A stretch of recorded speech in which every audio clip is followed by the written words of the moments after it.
Good morning. Good morning. How the devil are you doing this fine day? This damn system will be the death of me. Keep putting my name on the screen. I do wish it wouldn't do that. Good morning to Magna Magnesium over on Instagram. Good morning also to Victornov26. 26. My birthday is on the 26th. Not that that's got anything to do with anything else. Good morning to Jim Turner, who I also saw in the chat. How are we doing? How was your weekend? Ken Hatter is here as well. Morning, Ken. He's got weather. I always like Ken's weather updates because they always look exactly the same. It's cold and it's cloudy and it's raining. It's sometimes not raining, but morning, Ken. Good of you to join us. Thank you very much indeed for being here.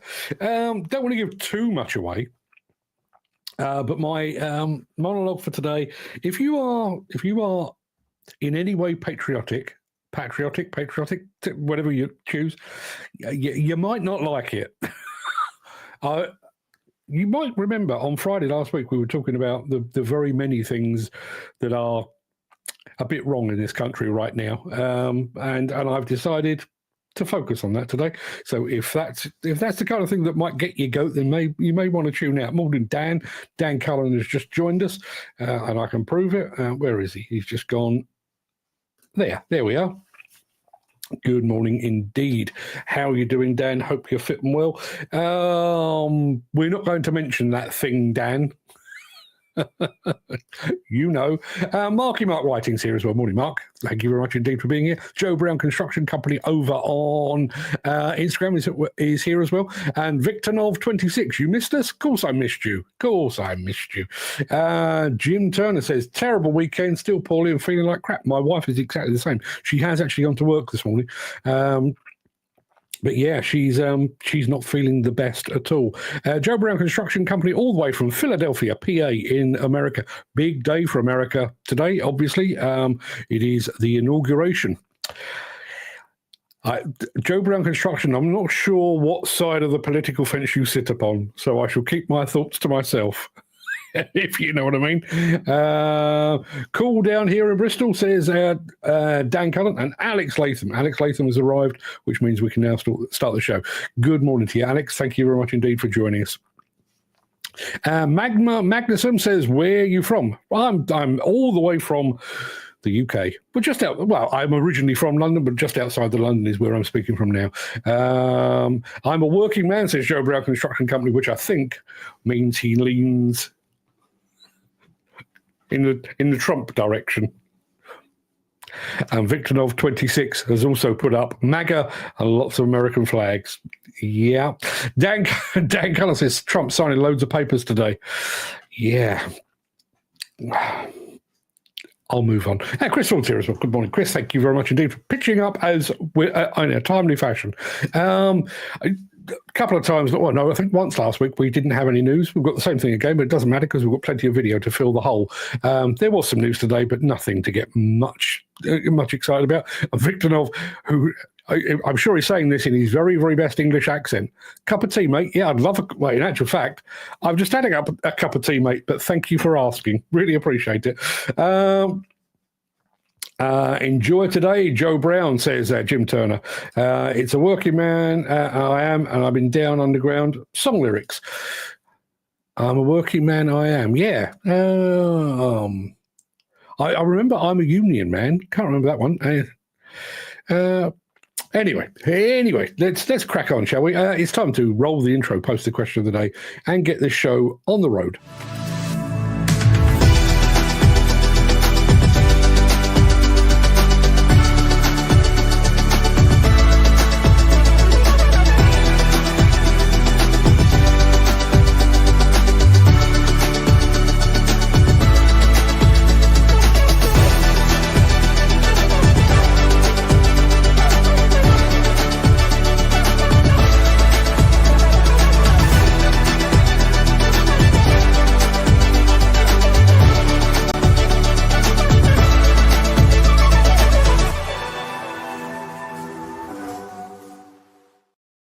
Yeah, I've just been told my hat looks fire.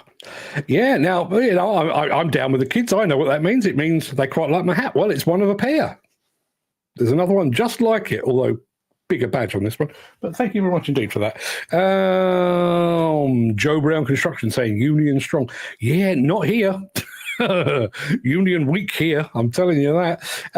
Yes, where are we? It is Monday the 20th of January. January is almost over and done with. Can you believe it?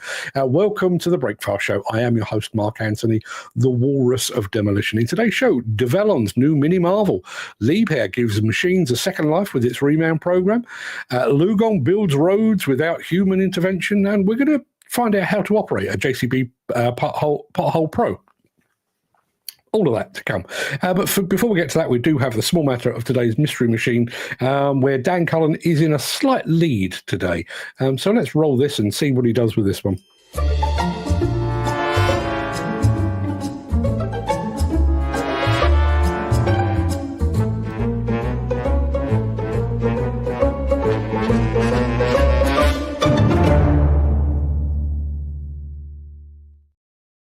Yeah, very quickly, had a question here. How much is the hat? I don't know. It was it was kindly gifted to me. Off the top of my head, literally off the top of my head, I think it's about $20 or thereabouts.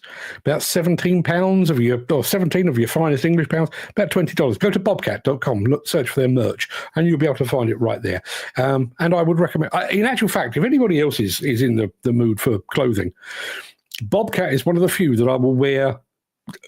Not because they're paying me. I mean, they're not paying me to wear this, but because it looks cool. I've got a couple of gilets that are from Bobcat, absolutely lovely. I've got a jacket from Bobcat, fantastic. They're beanie hats, awesome. Go and have a look, bobcat.com, and then find the merch. What do we got here? Dan the Man Cullen says, Cambridge Construction has gone into administration, yet another one, and apparently they did a lot of work for Bellway. Yeah, well, listen, just add them to the list, I guess. And yep, that hat is cool. Thank you very much indeed. So yes, Mystery Machine. We've already played the intro. There you are. Now that looks to me like a smidgen of blade. So get your guesses coming in. I'd like to know what make and what model machine that is. See what you can come up with on that. Now, I've said I was going to remind you of the question of the day. I don't think I've actually rolled the question of the day, so let me put it in the chat, which I do with this button right here, and then I'm going to immediately remind you of it. There you are.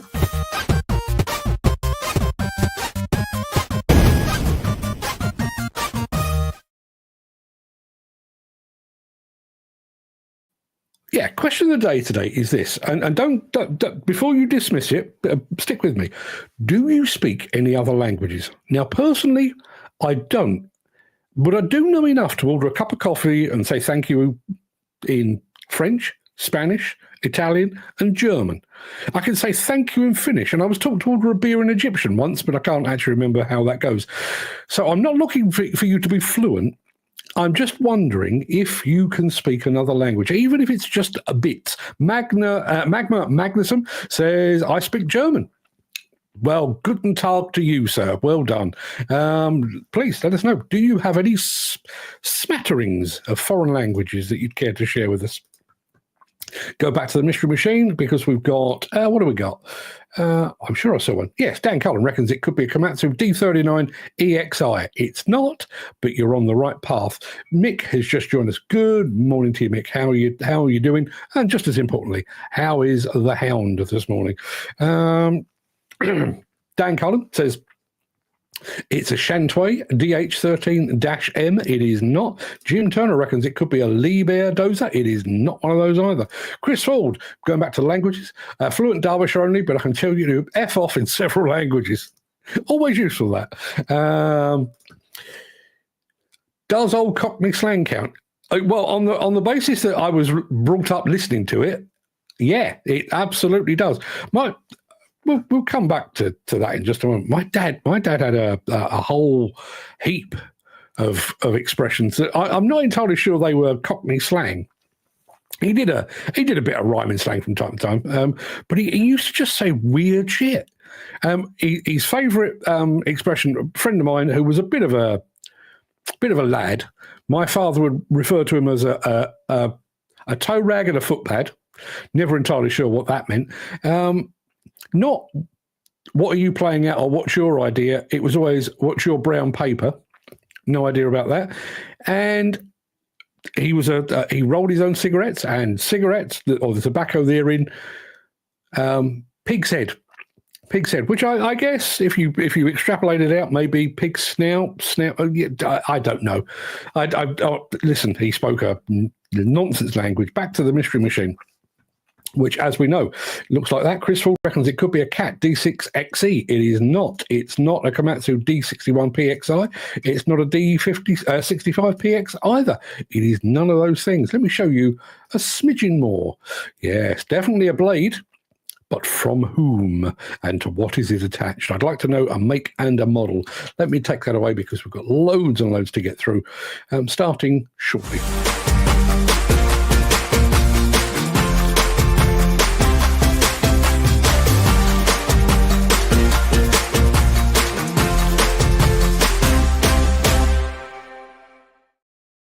Yeah. Develon, you know them. Used to be Doosan. Before that, they were Daewoo, and listen, company of 1,000 names.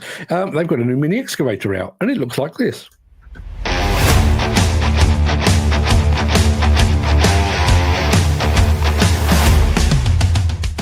Hello, I'm Mariami, mini excavator product manager at Develon, and today at Develon Demo Days, we have an opportunity to try out the smallest member of our excavator family.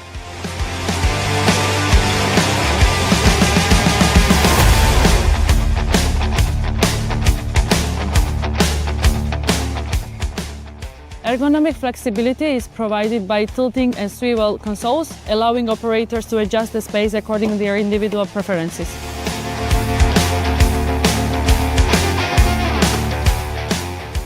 So let's find out what else this machine can do.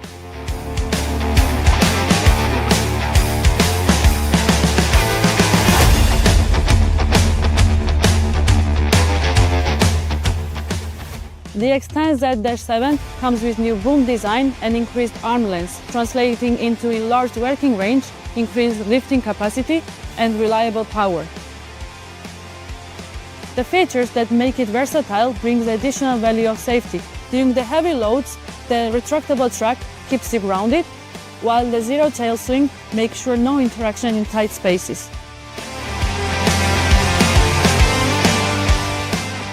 For more details, contact your local Develon dealer.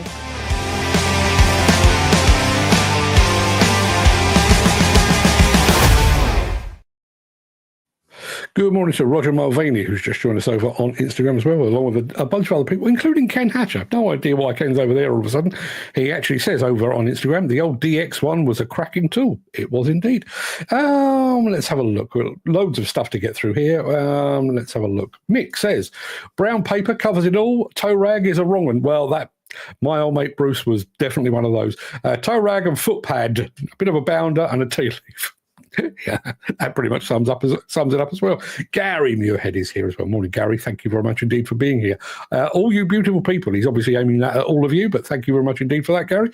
Let's have a look. Mick says foot pad is a crook.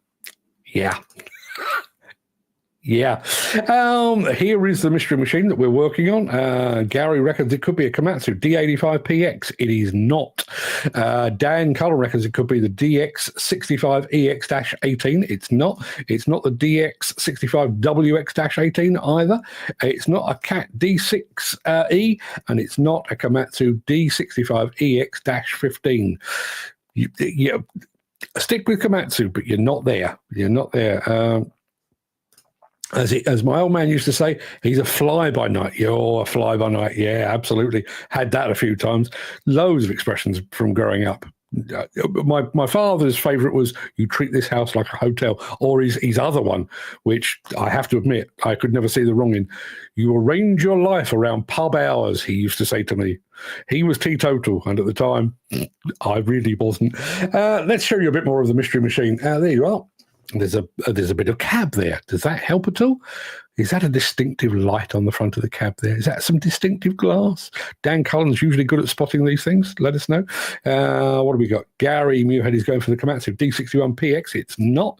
It's not the D51EX PX 24. I'm not even sure that's a real thing, but it's not one of those.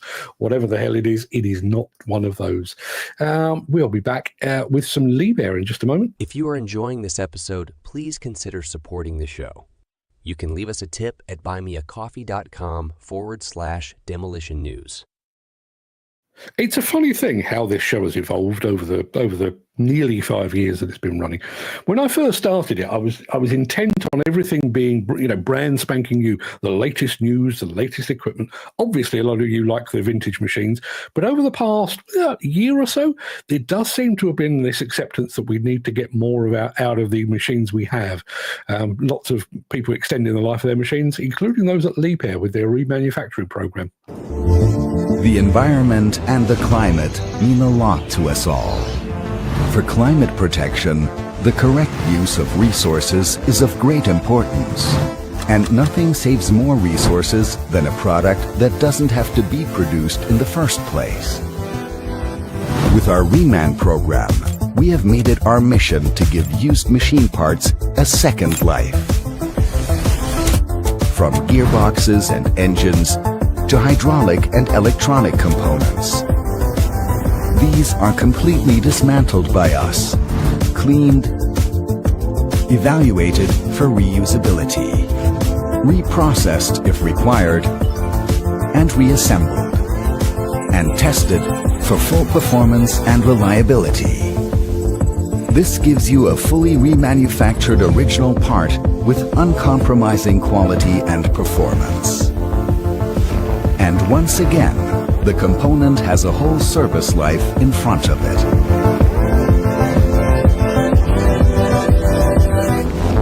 Liebherr Reman, a second life for components in your machine.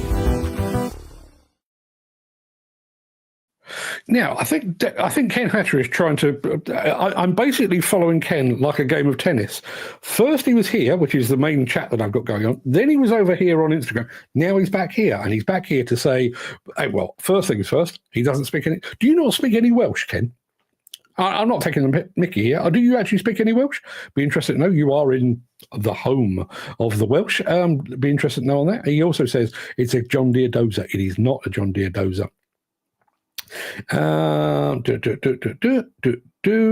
have a look. What do we got? Gary's going for the D61PX. It's not. The D51PX/EX24. No, it's not. D41, D37. None of those things. It's not one of those. It's not one of those. It's not one of those. It's you know what I'm going to say. It's not one of those, and it's not one of those either. Ken Hatcher doesn't speak any Welsh. It doesn't matter. I wouldn't be able to understand you if you did. There you are. Question of the day, Pug Mahone. Kiss my arse in Irish. I think that's how it's pronounced. I know that only from the band, the Pogues. No, people struggle to understand me at the best of the time. Yeah, you speak Glaswegian, surely.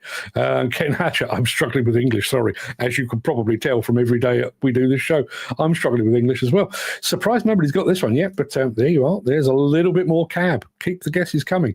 I think we can all agree it comes from the stable of Komatsu, but we need a model. We need a model. We're going to be back with a spot of JCB in a minute. We've featured the Pothole program on this show a number of times over the past few years since it was launched. We're about to find out how to operate one.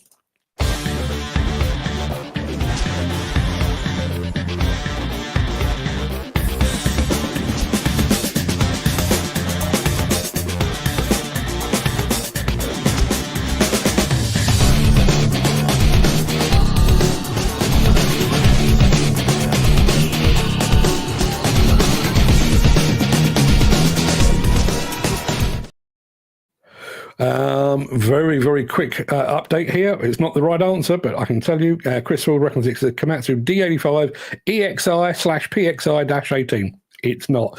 And Gary Muirhead, yeah, Glaswegian. See you, Jimmy. As you can tell, I can't do Glaswegian. Let me show you a bit more of the mystery machine before we move on. Here you are. There's a smidgen of back end. Does that help at all? Does that help at all? Let me know. Yeah, JCB, Pothole Pro. It was our National Pothole Day I think it was Thursday last week or thereabouts, and JCB has once again upped the ante on all things related to the Pothole Pro, including this very fine video.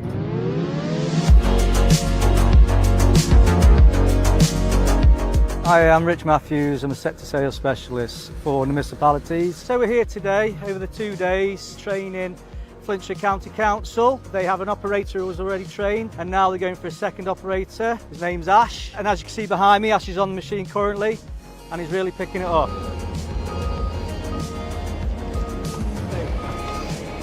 Okay, that'll be perfect now.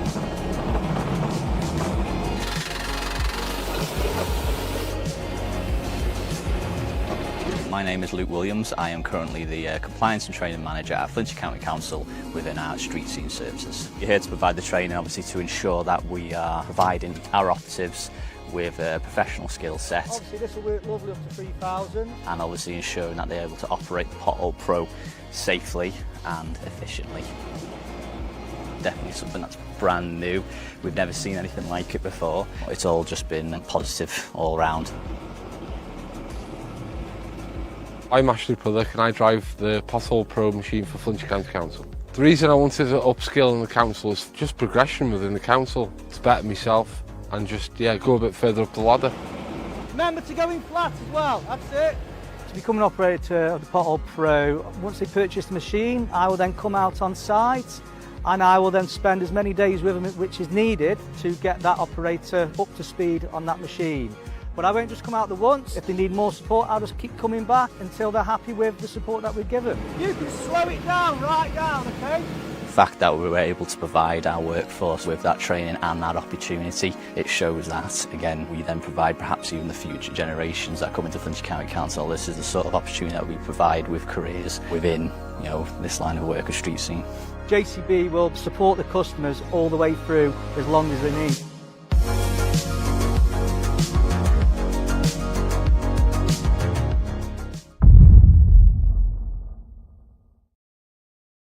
Yeah, loving that. Well done, JCB, and well done to the council as well. Dan Cullen saying, good one today, Mark. Thank you very much indeed, Dan. I do my level best. Speaking of Dan Cullen, we do have a winner. We have a winner of our mystery machine. Mystery machine looks like this. And I don't know if it was, I have a guess that it is the shape of that back end because, first of all, Gary Muirhead clocked what was going on and said, is it the WA380? It's not. However, Dan Cullen also spotted the same thing and said the WD600-6R. It is, in fact, a wheel dozer. And Dan Cullen got the right answer. It is one of those. Let's have a look just to prove it. I thought the fact that it was a wheeled machine might throw a few people off. Apparently it didn't throw Dan off. Well, it didn't throw Gary off either, but well done indeed. Well done indeed. The WD600 wheel dozer from the mighty Komatsu. Congratulations, Dan. That puts you another 3 points in front. I think you're on about 12 points now. I think I'm lagging behind, or me, Gary, and who else? Somebody else. Who else was on? Yeah, me, Gary, and Chris Ford are all on 6 points. Dan is now on 12, I think. And there's Gary Muirhead. Magnanimous in defeat, says, well done, Dan. Well done indeed. Hang on a minute, we just had something. Looks a tidy piece. I think you're talking about the Komatsu. I think you're probably right. I'd love to have a go in a wheel dozer. Seen one, never operated one, but love to have. Komatsu, if you're out there, if you've got one kicking about the place that you don't need for an hour or two, give me a bell, would you? Back after Since this. the finance bill came into effect in April, the construction industry has seen a surge of fuel thefts. The rising cost of living has placed an additional risk of theft by employees and contractors, as well as opportunistic thieves. By using diesel dye and placing warnings of its use, you are sending a clear message that this is your fuel.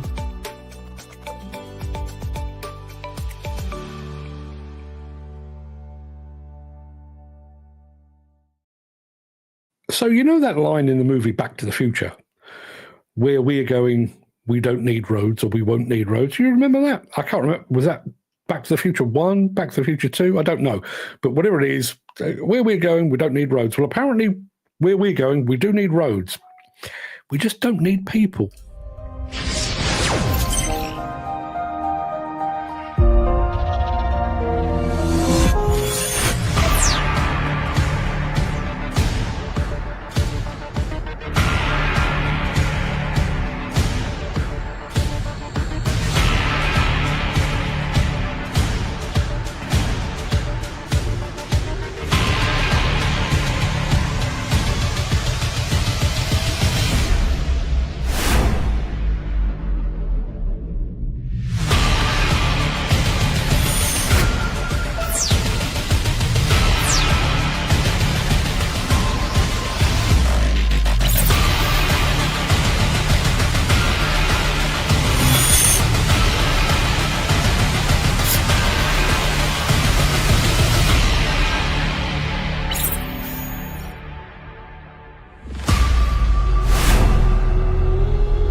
Dan Cullen's watched far too many sci-fi movies. He says, imagine AI took over and rolled everything in sight. And he then questions, are they stoppable? I'm sure the fine folks in China have thought of that. I'm sure they have. He says, cool video, though. It's a good lead-in. I've already given you a bit of a heads up on the fact that the after-show morning monologue today, it will probably come across as a little anti-patriotic. But you see how the Chinese are just doing a thing. That used to be us. I had a long chat with some of the folks at XCMG. Balmer last time around, and they were talking about their autonomous road building program.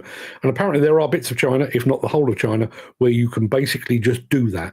Here we've got to go through years and years and years of bureaucracy and discussion and everything else. So while the Chinese are getting on with it and knocking off the rough edges and working out exactly how all this works, we're still talking about it, which plays right into our morning monologue. Gary Muirhead says, I wonder how Mr. Trump is settling into his new position if Joe's removal truck has left the White House yet. Still fairly early over there, isn't it? What are we, 5 hours ahead of thereabouts? But yes, I would imagine Sleepy Joe's sat there waiting to be escorted out, and Melania is basically coming in to redesign the whole thing in gold. Dan says, yep, the Koreans, Chinese have surpassed the UK in technology and kit. I agree. I 100% agree, which plays, as I say, plays us right up to the end of, or the beginning of our next thing. Garvin, mostly Diggers, just joined us over on Instagram, as has Tristan Mays at Crane Hub, rather, and somebody called Pooh Bag 51. Pooh Bag 51. Good morning. Tristan is giving the strong arm signal to Mr. Trump. I'd like to give Mr. Trump a signal, but it wouldn't be that one. Let's put the great back into Great Britain. We'll stick around because we may not be seeing eye to eye on that. I'll be going to be right back after this.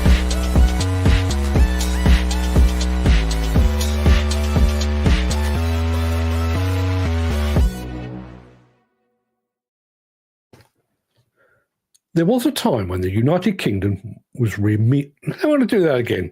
There was a time when the United Kingdom was revered around the world. In fact, this nation was once known as Great Britain. It isn't anymore. It's not a fashion thing. The truth is, there's precious little great left in Britain. In fact, some might even argue that the United Kingdom really isn't that united anymore either. Despite being a relatively tiny island, our military forces were equally feared and admired around the world.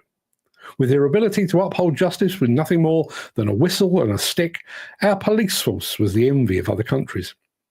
Our engineers, our manufacturing companies, and our architects influenced not only their homeland, but countries around the world. We dug coal, forged steel, made cars, locomotives, and ships. We took giant technological leaps and we shaped the world. Sadly, generations, including my own, have allowed all of that leadership, respect, and influence to be eroded.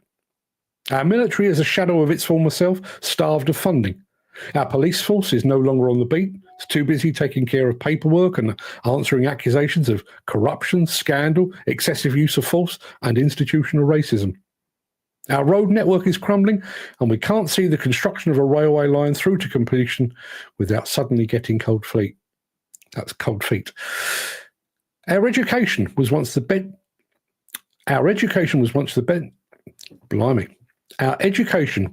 benchmark to which others aspired. It gave us scientists, doctors, poets and writers, great men and great women who would do great things. And while some of our universities are still sought after today, our mainstream education system has evolved into a ceaseless production line for the woke and the work shy. With a few notable exceptions, we make precious little. And when we do undertake major construction, civil engineering, or infrastructure projects, we now look to the French for their expertise. We look to the Chinese for their money, and we look to Eastern Europe for the workers to bring it to fruition. In fact, construction and demolition is one of the key areas in which our former global leadership has been most noticeably usurped. According to a 2022 report, UK construction productivity halved during the 18 years starting in 2004.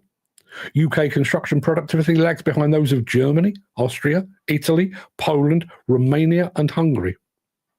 The UK has the unenviable reputation of being one of the most expensive places in the world to build anything, while London has overtaken Geneva as the most expensive city in the world in which to build. In the sphere of demolition, we've seen the UK's global dominance threatened and in some cases overtaken. There are now elite-level contractors across Scandinavia, Europe, New Zealand and Australia that are a match for any British demolition firm. And this isn't because these other countries have hit the afterburners to catch and in some instances overtake us. It's that we've hit the buffers. We've run aground on a never-ending skill shortage, been holed below the waterline by endless bureaucracy, scuppered by excessive ego, conceit and self-regard. The loss of leadership begins, appropriately, at the top. Not content with burdening demolition and construction companies with the suffocating weight of regulation and bureaucracy, consecutive governments have consistently failed to plan beyond the next general election, causing widespread uncertainty and exacerbating the peaks and troughs of a notoriously up and down industry. But the industry itself must shoulder some of the blame. If you're looking for advances in sustainability and environmental stewardship, you look to the Netherlands and the Nordic countries. If you're looking for giant leaps in electric-powered machines and autonomous machines, you look to China. If you look to the UK, you find an industry that has mastered the art of doing things the way they've always been done. There are exceptions, of course. JCB's pioneering work on the development of a hydrogen combustion engine is both notable and admirable. But they are the exception rather than the rule. The UK is in a rut. Its demolition and construction sectors are equally bogged down. We can't rely on other nations to falter and to fall. If we're to reclaim our position as global leaders, we need to do it ourselves. We need to stop resting on our laurels and surviving on past glories. And we need to accept, belatedly, that the way we've always done things was okay in the past, but it doesn't cut it in the present, and it will leave us trailing in the future. One other quick point on all this. It's a couple of quick points, but all those things that I mentioned, have you noticed how much of what once made us great has been buried by bureaucracy? Bureaucracy is a deterrent for innovation. It's the field upon which creativity and progress perish. I'll give you an example, which has got nothing to do with innovation at all, but this is how the overimposition of rules impacts the world. Okay, many years ago, there's more recent, but many years ago, I went to the old Wembley to watch England football team taking on Cameroon. I left work in Sutton in Surrey about 4:45 in the evening. Drove over there, was there by about 6 o'clock for an 8 o'clock kickoff. So, we're best part of 2 hours ahead. Drove into the car park, picked a parking space, parked the car, went in, had a pint, sat down, waited for the football to start. Match is over. England won. Go to the car.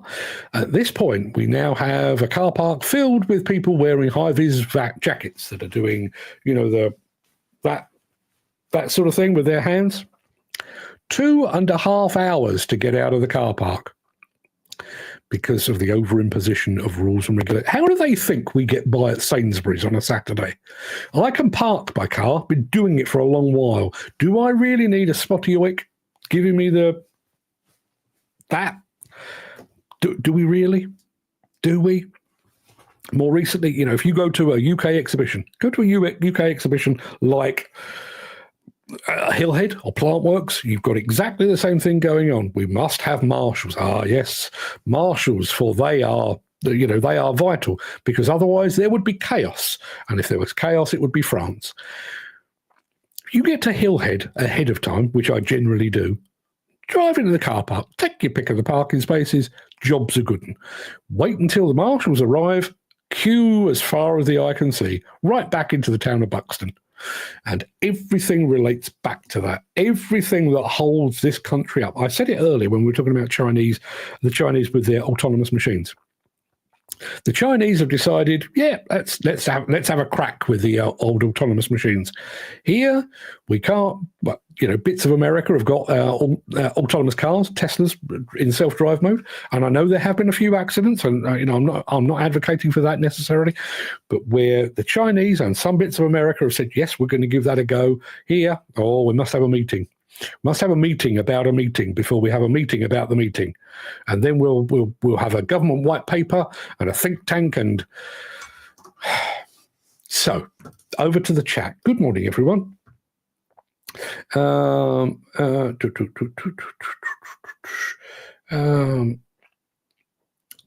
Cullen says, "Why don't the Americans actually get a younger president? As all these old fogies are on death's door." Yeah. There was a bit of me that was pretty convinced that Joe Biden was going to die in office, and I wouldn't wish it on him, because I think at heart, and regardless of your politics, I think at heart Joe Biden was a decent fella. But quite clearly, I think the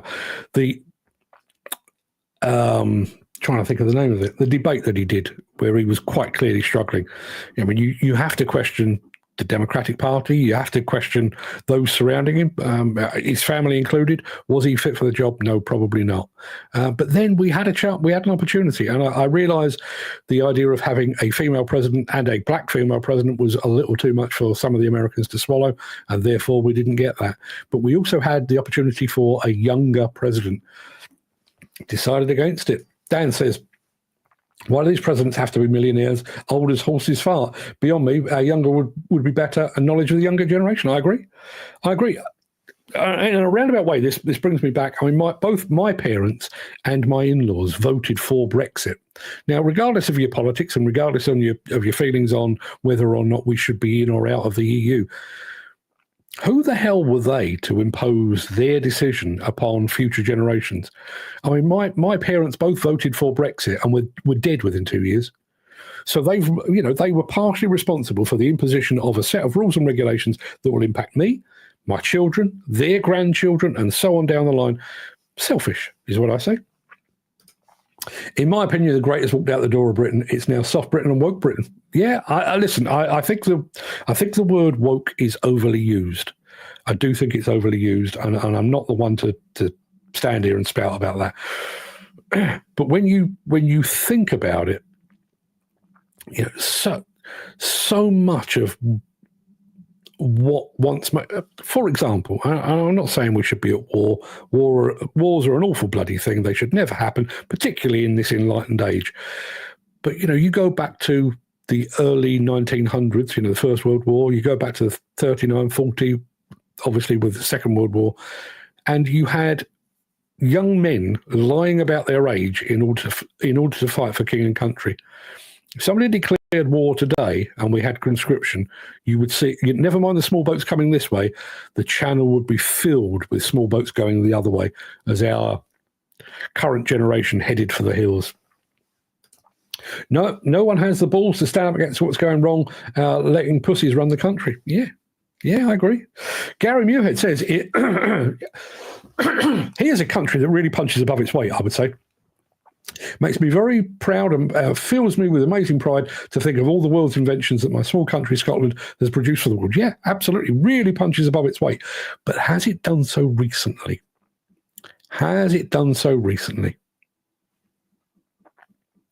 There was a thing when Keir Starmer was talking maybe a week ago about these AI hubs that he was planning and how we were going to invest in AI. And he said, this is the country that gave the world the internet, Tim Berners-Lee. 50 years ago, fella. Closer to 60 years ago, mate. What the fuck have we done since? Not a great deal, I would say. Dan is out the door. Have a fantastic day. Stay safe. Stay happy. Have a sensible day. Get well soon, Jim. Absolutely. Jim, we were great because we had the firepower that meant we could get away with sticking a flag in. Do you have a flag? That's Eddie Izzard.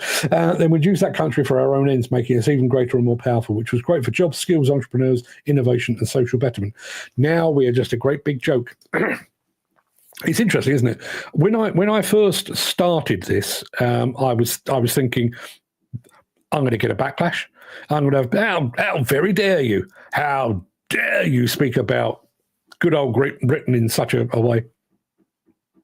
No, I think people are starting to see I'm not far off. I blame Jim for this. I've got a cold. Started Friday with a sore throat. Now snotting for England. I don't think you can catch it over the interwebs, as far as I know. Dan Cullen says, gender bullshit, skin colour is all the bullshit now. Can't speak your mind now. Everything is, oh, you're racist by saying I'm black. Listen, I think there are two different things here. I think you can still be innovative and progressive without having to be a bumhole. I really do. Mick says, Monday morning and you're full of the joys of spring. I blame you partly. I'm sure you were one of the reasons I was talking about this last week. Old Joe was all right, but yeah, I think he would die. I thought he would die too. Yeah, still. Donald Trump, 82, and he's a funny colour. I mean, he's always been a funny colour, but, what's keeping us is human rights BS in the European. As if we change it, we'll lose exports. It's mental. Mixes. Personally, Brexit has nothing to do with it. The way this country is run, the effing idiots who sit in the Muppet House have no sodding idea what they're doing. Yeah, I agree with that. I do agree with that. But again,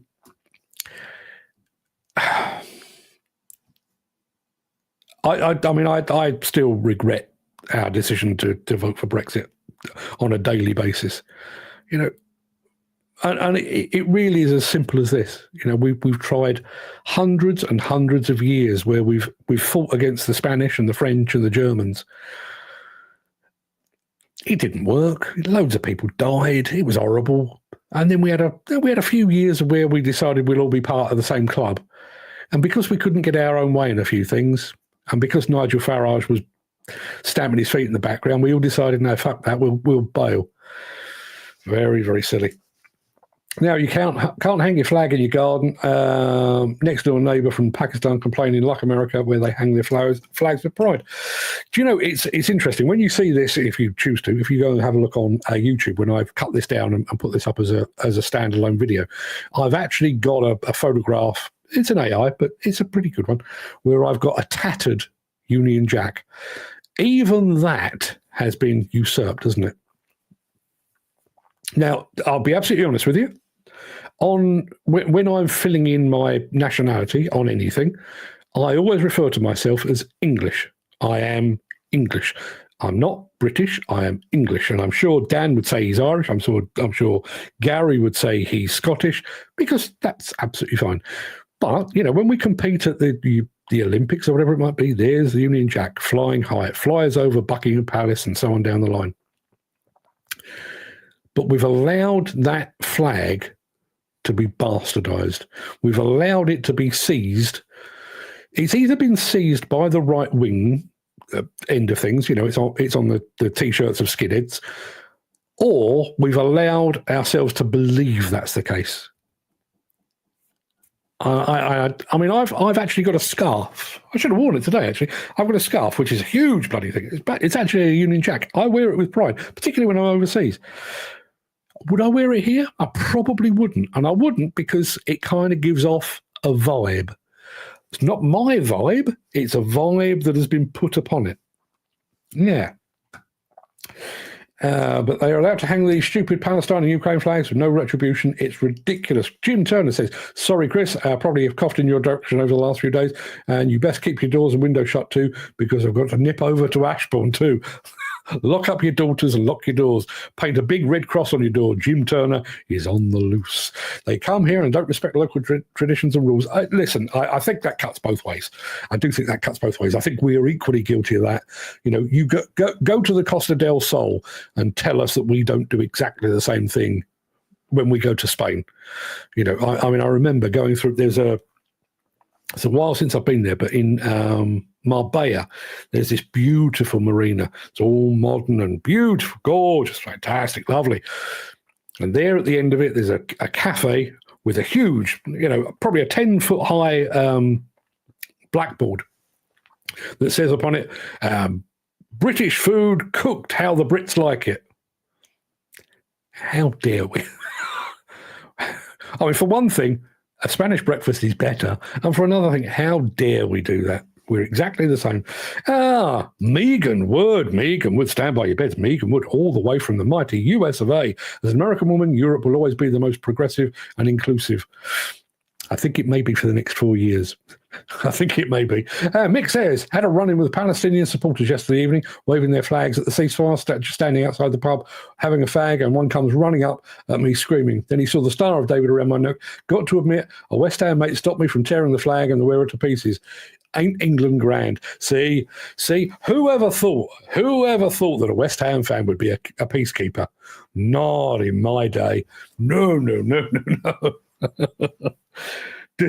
Does anyone remember? And I think it was when those guys were going around slashing people in London, like on London Bridge and stuff. Does anyone remember the story of the guy that ran into a bar with a massive knife, like a machete, ran into a bar? And there were people leaving, literally running down the road with their pint in their hand.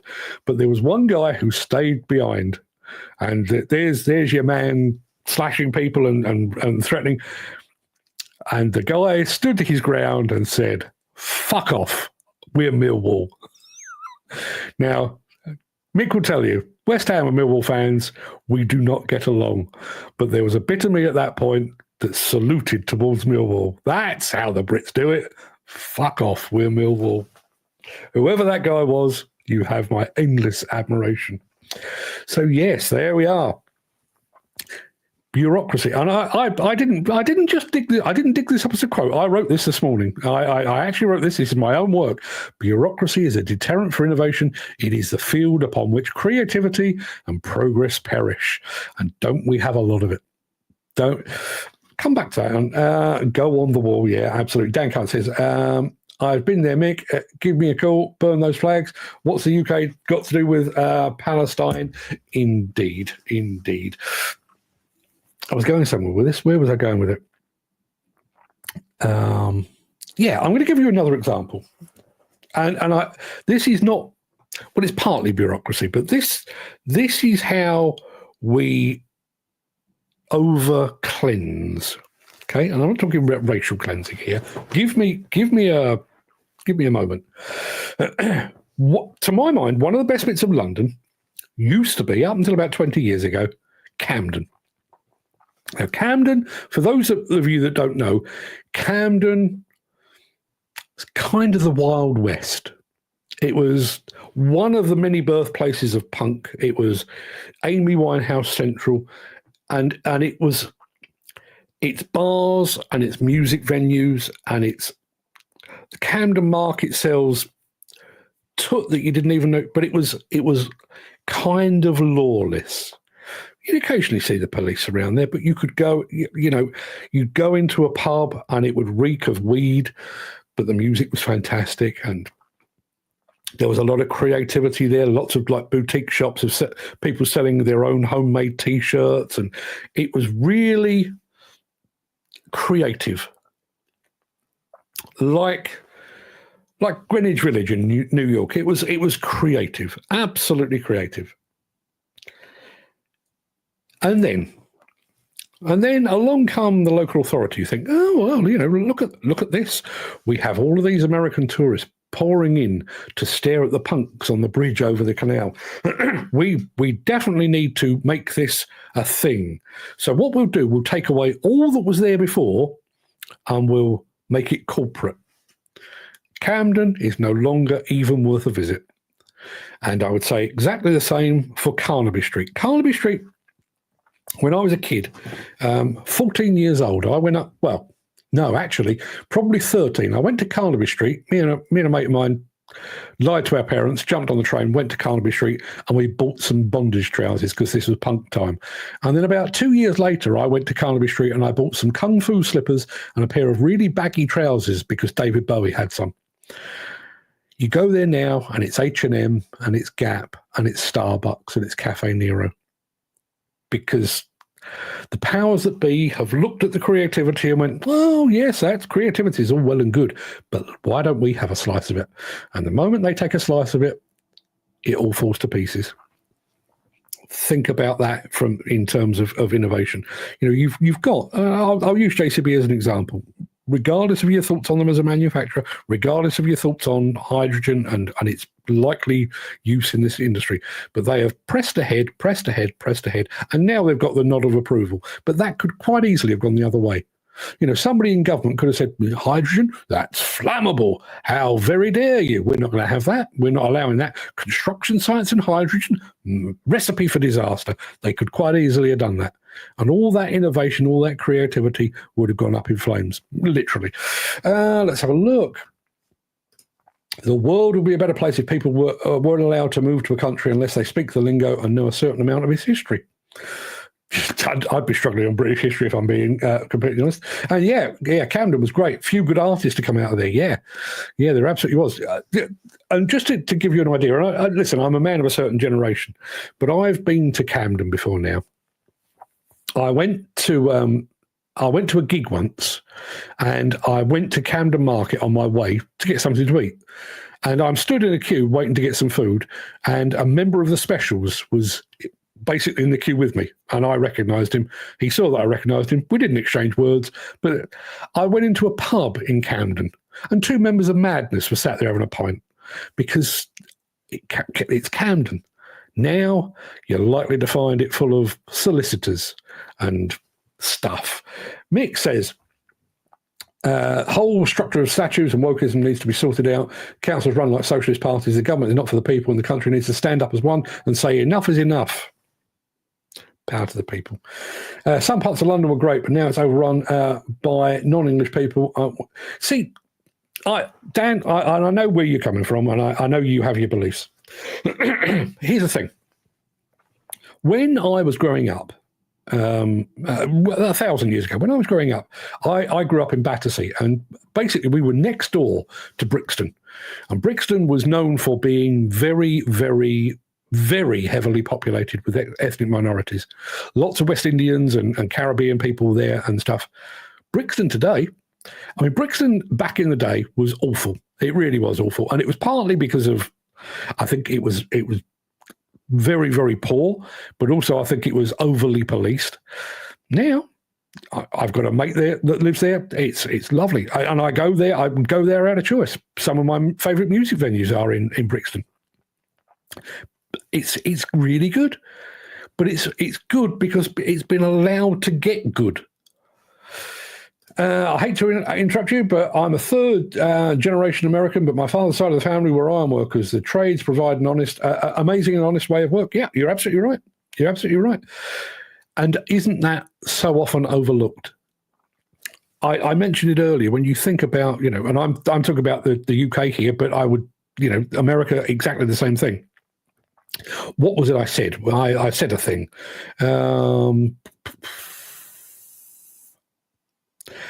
Can't find it in my notes now.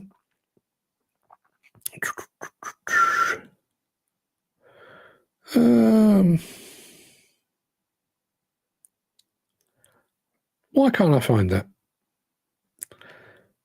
I was talking about coal and steel, and there we are. We dug coal, forged steel, made cars, locomotives, and ships. We took giant technological leaps and we shaped the world. And for us, the same in the States. Now, I realise that some of the people that did those things, Isambard, Kingdom, Brunel, spring immediately to mind, certainly in terms of the ships and the locomotives. When you think about it, I realise Isambard, Kingdom, Brunel, and his very fine hat got all of the credit there. But the digging of the coal, the forging of the steel, the making of the cars, the making of the locomotives, the making of the ships was done by working men. By and large, working men. There would have been women as well, but by and large, by working men. Who are the most downtrodden, undervalued people in the country? Yep, you guessed it. Chris Ford, my dad was born in Camden. Was he really? Was he really? Fantastic stuff. Even the meat market's being demolished for flats. Yeah, although again, and there's another thing. When you look at places like Spitalfields and stuff like that in London, they used to be pretty grotty now. They're quite a nice place to be now. I think I've still got a pair of 18-inch flares I got from Lord John's in Carnaby Street. Yeah, Carnaby Street was where it happened. It really was. I mean, my earliest memory is because of punk, but it was also, you know, it was the Kinks and the Beatles. Well, not so much the Beatles, but it was the Kinks and the Stones and the Who. You know, their spiritual home was Carnaby Street. Carnaby Street now is basically your average high street. It is just, as I say, H&M and Next and Gap. Really? Who is this Megan girl? Says Mick. I love her comments. Let's run her for PM. Don't think she qualifies. I don't know what our rules are here. Can a non-British person stand as Prime Minister? Because she is an American. She's a Yankee Doodle and a dandy nonetheless. I don't know what the rules are, but yeah, Megan Wood. Speaking of Megan Wood, just so you know, she will be the other half. She'll be the sensible, better-looking half of a podcast we've got coming up, which is called Blue Collar Heroes. We are co-hosts.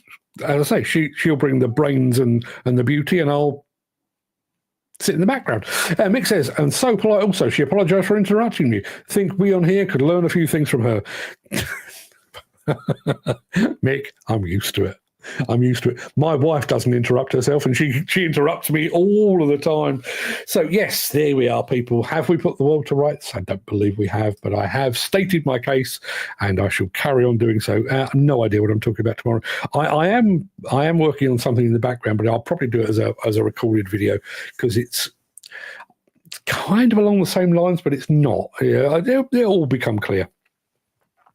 I've also got something I'm working on the subject of mental health as well.